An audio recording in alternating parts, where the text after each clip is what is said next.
ছেলেটি সিগারেটের শেষ টানটা দিল এবং সঙ্গে সঙ্গেই তা মাটিতে ছুঁড়ে ফেলল।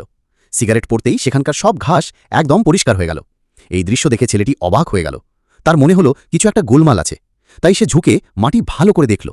মাটি কিছুটা অদ্ভুত লাগছিল, যেন সেখানে কোনো রহস্য লুকিয়ে আছে।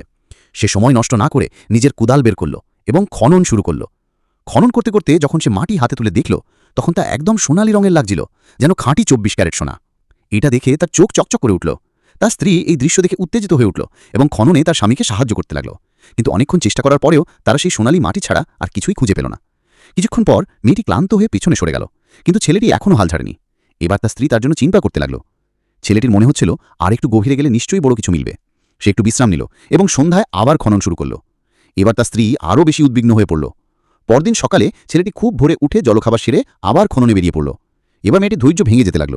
ঠিক তখনই খনন করতে করতে ছেলেটি জোরে কোদাল চালালো এবং মাটির নিচে কিছু একটা অনুভব করল। সে সঙ্গে সঙ্গে কানে মাটি ঠেকিয়ে শুনল, মাটির নিচ থেকে কোনো রহস্যময় শব্দ আসছিল।